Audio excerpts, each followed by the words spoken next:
I'm Connor Old and welcome back to another episode of Forgotten Oscar Films. And this week we're going to be looking at the 1969 class of films, transitioning now into the 60s with the period piece Anne of the Thousand Days. So if you're new to the series, what I do every single week is I look at a film that was nominated for Best Picture in a certain year that I think is maybe forgotten. A movie that hasn't had as much critical acclaim, or people haven't remembered it as much in terms of recommendations, or people aren't clamoring, oh, we've got to see this movie. And just in general film culture, people have maybe forgotten it. I tried to talk about the Oscars history, because why did it get nominated? That's so crucial. But I also try to understand my opinion and my thoughts from a 2019 viewpoint, and then try to answer the central question as to why it hasn't been remembered. All those in sort of a nice, tight, under 15 minutes episode. But this week, like I said on last episode, a very interesting year, very much a transitioning year for American film, which has largely to do with the Oscars. I sort of briefly touched upon it throughout the 70s and sort of the genre shift, but this is really a key pivotal moment. Even though it's 1969, it really starts in 67, and that's another historic Oscar year, which will be lots of fun. But this year in particular, we see a clear divide and a clear sort of transition year, especially with the Best Picture winner. In the 60s, there was very much sort of the studio system that went, of course, all the way back to the 40s and 50s, where stars were under contract and had to make a certain amount of movies. But then, of course, with the advent of the television, they had to sort of go bigger in a lot of ways. So they were doing more and more event films, but that made the industry a little bit more and more riskier. And then ultimately in the 70s, taste started to change, and people want to see more reflections of their experience on screen, and more, sort of influenced by the French New Wave and other parts of worldly cinema, changed the viewing habits of the American public towards more of this realistic, socially charged kind of movies. And those are the movies that are getting nominated for Best Picture, because those are the movies that people are seeing and people are really enjoying. And that's never really more evident as a start in a sort of kind of early way, but a definite signifier in Midnight Cowboy. Not only was this the Best Picture winner of this year, it was also the first X-rated movie to win Best Picture, which is, the ratings were a little bit different back in the day, but essentially, R, or even could be considered NC-17. But it was not only sort of a transitioning year because of its thematic content, but because of its sort of unique editing through flashbacks, its themes. I have a full video of it on Old on Old, which a series I did last year and talked about it, so you can check out that video on this channel, which is a lot of fun. And then another nominee is Butch Cassidy and the Sundance Kid. This is sort of falls into that same sort of mold where, while it's not as, I would say, unique and sort of revisionist of a Western than, say, this year's The Wild Bunch, or even sort of as revisionist as sort of, Easy Rider is, which is the same year of the sort of psychedelic road movie, I still do think that it is different than sort of the John Wayne Westerns. And, this is a movie that really launched the Redford-Newman duo, and that sort of dynamic duo. And the Wayne movies were sort of a certain type of movie with John Ford a lot of the times, and sort of a certain format that has been following and have been worked. John Wayne, I think, is still the highest, the biggest sort of movie star of all time in regards to box office, where just decades he was the #1 box office star. But now we're seeing sort of a different side of that, one that's a little bit more loose. The whole journey is about them on the run. So I didn't want to cover that one because I thought that was another one that sort of was symbolic, but also a movie I've already seen, and a movie that's been talked about, highest grossing movie of the year. Once again, not uncommon to see that in the nominees. Zed, or Z, however you want to say it, is a foreign film by Kostas Gravas. We actually already covered him on the Missing episode, so I didn't want to cover it there. It also has a Criterion release. It's really well regarded. It's one that maybe not the entire population and sort of the general maybe community has heard of, but definitely hardcore film fans know of this movie and know of Kostas Gravas. And for a foreign language film to get nominated for Best Picture, definitely influential for its time.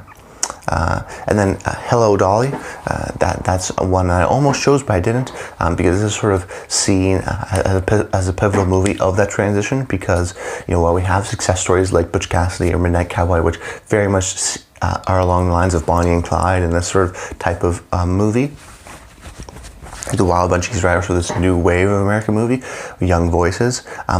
Hello Dolly definitely feels of the past. It's a musical that these temple musicals with things like Sound of Music, My Fair Lady, really reigned dominant throughout the 60s. Yet this one, originally scheduled to do $10 million in production, then rose to over 20 million, excuse me. So, not only was it sort of a production nightmare, it barely made its money back, if at all. But this was really a tentpole movie at the time, where there was these road shows where you would get exclusivity and see the movies first, and they would sort of go around the country with them, and that would make them sort of lavish and bigger. And they were always based on Broadway plays. There's really sort of a great in-depth history. You can learn more about it. Lindsay Ellis has a great video about it if you want to learn more about sort of the death of the Hollywood musical and how Hello Dolly is really a pivotal movie in that sense. But amongst general film historians, Hello Dolly is sort of a significant movie that sort of broke the back for Hollywood musicals in a lot of ways, among with others, of course. And then the film we're covering today, which is Anne of the Thousand Days, which is very much similar to Hello Dolly, fits into this sort of British mold that we've been seeing throughout the 60s and the sort of British craze that happened, and now sort of transitioning into the very tail end of this decade. But even at the time, movies like Hello Dolly and Anne of the Thousand Days were seen as these sort of two older movies that maybe the older members of the Academy liked, and then these are some of the new movies, Butch Cassidy and Midnight Cowboy. So the Academy, even up to today, has always been going through sort of the old people taste versus the young people taste, and sort of that, that divide in the Academy a lot of times. That's still, of course, going on today. I think it's actually crucial to understand the time period, because while there's these sort of Hollywood musicals in Hello Dolly, there's also these big British films that are really I think crucial to understand the time period, and very much there was sort of a British craze at the time. In '64, of course, the Beatles were on Ed Sullivan. In the same year, My Fair Lady, a British musical, won Best Picture. In '66, the same story, like I said, won Best Picture. Very much this is the same story based on another British play. So it's very much critical to understand sort of the British sort of craze that was dominating Hollywood at the time. And it's also notable that where Midnight Cowboy maybe felt like a modern movie at the time, and Hello Dolly, say, not, or Anne of the Thousand Days not. When I look at it from a 2019 viewpoint, I have a unique viewpoint of it, because I look at something like the 70s not as a modern movie, as a classic 70s movie. And I look at the 60s, Hello Dolly, as a classic 60s movie. So while I can say I like the 70s sort of genre of movies, because there really are a genre of movies more, the 60s musicals are something that, or 60s period piece is definitely a genre in of itself. And I recognize that while maybe it felt dated at the time because there was the old movies and these were the new movies, but when I look back on it, it feels like of a period of an era, and necessarily doesn't even stick out. It's maybe the last in a transitionary area and was unjustly sort of ostracized for it, but you have to understand that is the aspect of it at the time. So transitioning to my thoughts, I actually thought it had, unfortunately, a little bit of a slow pace, and that really ultimately killed it for me.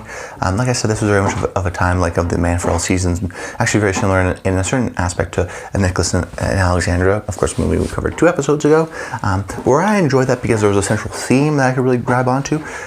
This one, I had this sort of slow pace, which is typical of the genre, but also didn't really have anything I could totally grab and sink my teeth into in regards to theme and regards to characters.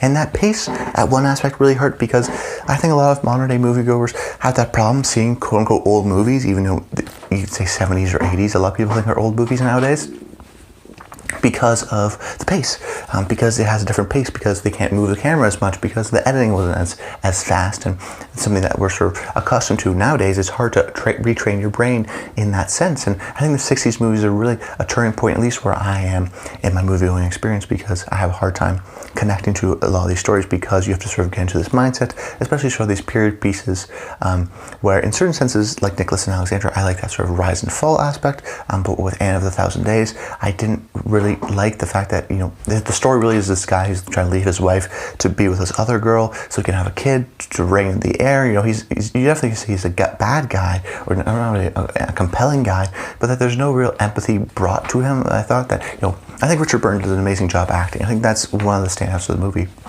And he tries to bring some complexities to the character, but ultimately I just sort of see this sort of a surface kind of he's Henry VIII is sort of maybe rightfully seen as sort of a mad, kind of crazy, stupid king, and maybe rightfully so, I think, because this film maybe tries to explore some of those deeper aspects, but ultimately the surface is just this guy who doesn't necessarily have a career arc, who's just sort of a crappy guy the entire time, and he's definitely not empathetic. Not necessarily you have to have an empathetic character as the protagonist, but you do have something to either have him be complicated, have some good sides and some bad sides, some complexity to him, which at this point I just don't think there was, unfortunately. So why hasn't it been remembered? You have to remember, of course, of all, it has a terrible name, but you also have to remember, like I said, that English craze, and that, it was lambasted at a time, maybe unfairly, because of its time in history. But looking back on it, it's a classic sort of 60s period movie. I think you have to look at it as such. So that's about it, guys. I hope you enjoyed the video, and until next time, stay tuned.